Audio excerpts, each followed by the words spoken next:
അതായത് ഉമേശേട്ടാ, തേങ്ങ ഞാൻ നാളെ അവിടെ എത്തുന്നു. ഞാൻ നാളെ അവിടെ എത്തിയിട്ട് നമ്മൾ രണ്ടുപേരും കൂടെ അത് കൊണ്ടുപോയി വിൽക്കുന്നു. ഓക്കെ, അത് ഇടാനുള്ള ആളെ വേണമെങ്കിൽ നാളെ വിളി. കൊലയുടെ കാര്യം അങ്ങനെ തന്നെ. കുഴിയ ഏത് കുഴി? തെക്കേപ്പുറത്താ? എന്താ കുഴി? കുഴി ടബ് മാന്താൻ?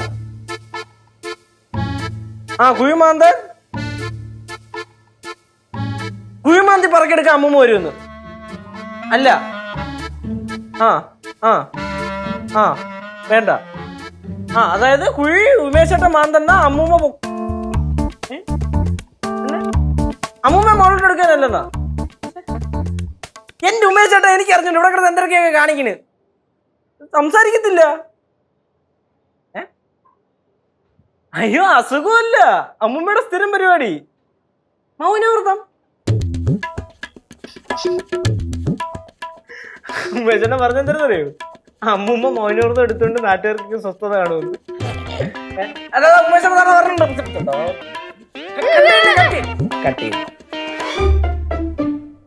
ഞാൻ വിചാരിച്ച് മൗനവ്രതം പൊളിഞ്ഞെന്ന്.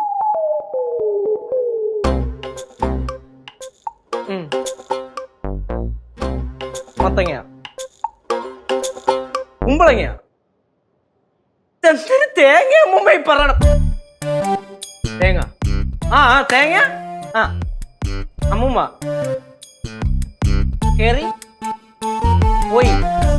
പോയിട്ട് തേങ്ങ അമ്മൂമ്മ പോയിട്ട് കൊടുത്താ മതി. തേങ്ങ അമ്മൂമ്മ പോയിട്ട് കൊടുത്താ മതി എന്ന് ഞാൻ ഉമേശിന്റെ അടുത്ത് പറയണം അല്ലേ? ഒരു തേങ്ങയുടെ കാര്യം പറയാനാണ് അമ്മൂമ്മ ഇത്ര ആക്ഷൻ കാണിച്ചത്. അമ്മൂമ്മ ഇരി, സമാധാനം.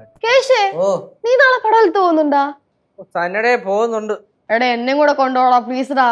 എത്ര നാളെന്നറിയാം അമ്മൂമ്മ അവിടെ പുഴയുടെ കരയിലും പറമ്പിലൊക്കെ വെറുതെ തെക്കും വടക്ക് നടന്നിട്ട്. ഇതൊരു ഫീലല്ലേ അവിടെ? നന്നായിരിക്കും. മഴ പെയ്ത് ഫുള്ള് കാട് പിടിച്ച് കിടക്കുകയാണ്. വിശപ്പാമ്പാ കൊത്തി തരും. ஐயோ, நம்ம படவலம் வீடா இப்படி ஆயிருக்கு. கஷ்டம்ல.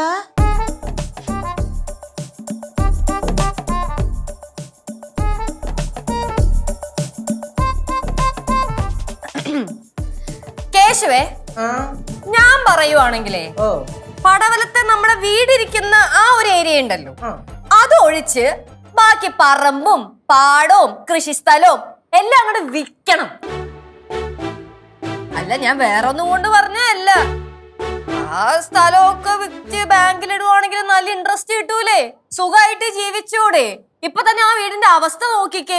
ആരും അങ്ങോട്ട് കേറി ചെല്ലുന്നില്ല, നേരെ ചൊവ്വേ നോക്കുന്നില്ല. എനിക്ക് തോന്നുന്നു ആ പുറകിലത്തെ വശമൊക്കെ പകുതി മുക്കാൽ ഇടിഞ്ഞു പൊളിഞ്ഞു കിടക്കുമായിരിക്കും. അങ്ങനെയൊക്കെ പറഞ്ഞ എങ്ങനെയാണ് ചേച്ചി? ഒന്നൊരിക്കലും നമ്മുടെ തറവാടല്ലേ, അങ്ങനെ വിറ്റുകളയാനൊക്കെ പറ്റുമോ? ചേച്ചി പറഞ്ഞതിലാ സത്യം. എങ്ങനെ കെട്ടിപ്പിടിച്ചോണ്ടിരുന്ന എങ്ങനാ? ചേച്ചി പറഞ്ഞാലേ വിൽക്കുന്നതാ നല്ലത്. അത് മാസം നല്ല ചിക്കിളി കിട്ടുക, നിനക്ക് എന്ത് കുളിക്കോ? അല്ല, എനിക്ക് കൃഷി ചെയ്യാൻ വേണ്ടി ഇട്ടിരിക്കുന്ന സ്ഥലമാണല്ലോ. പിന്നെ നിനക്ക് കൃഷി ചെയ്യാൻ തരുന്നേക്കാട്ടിലും ഭേദം ചേച്ചി പറഞ്ഞ പോലെ തന്നെ വിറ്റ് കളയുന്നതായിരിക്കും. അതാവുമ്പോഴത്തേക്കും മാസം ബാങ്കിൽ നിന്ന് വലിയ ഇൻട്രസ്റ്റ് കിട്ടും. അതുകൊണ്ട് 1 അല്ല 10 കുടുംബത്തെ നല്ല സുഖമായിട്ട് ജീവിക്കാം അല്ലേ? കൃഷി ചെയ്യാൻ നടക്കണവേ. ഇങ്ങനൊരു ഐഡിയ നിങ്ങളുടെ മനസ്സിലുണ്ടെങ്കിൽ അത് എന്റെ അടുത്ത് എന്താ പറയാഞ്ഞേ? அப்படி உங்ககிட்ட சொன்னா என்ன நடக்கும்? சொன்னா ഞാൻ എന്നെ നമ്മുടെ അമ്മൂമ്മയുടെ അടുത്ത് പറഞ്ഞ് സെറ്റ് ചെയ്ത് ഈ സമയം സ്ഥലം വിറ്റ് കാശ് അക്കൗണ്ടിൽ കിടന്നേ. അമ്മൂമ്മ മൗനവ്രതത്തിലായതും കൊണ്ടാ ഞാനിപ്പോ ഇത് പറഞ്ഞത്. അല്ലെങ്കിൽ അമ്മൂമ്മ ഇടയ്ക്ക് കയറി ഉടക്കുണ്ടാക്കൂലേ. அப்படின்னா நான் ஒன்னு சொல்லட்டா? எனக்கு தரேன்னு சொன்ன 10 சென்ட் இருக்குல்ல, அதோட காசா இப்பவே கொடுத்துடுங்க. நான் ബാങ്കിലെ പോട്ട് അതോടെ ഇൻട്രസ്റ്റ് ഞാൻ എടുത്തുക്കറേ. എന്റെ പൈസ ബാങ്കിൽ ഇട്ടേക്കണം. എനിക്ക് 18 വയസ്സ് കഴിഞ്ഞിട്ടേ അടിച്ചു പൊളിക്കാനുള്ള പൈസയാ.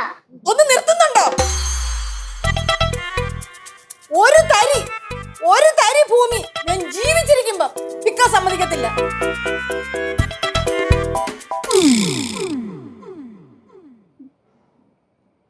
മൗനവ്രതം പൊളിഞ്ഞേ.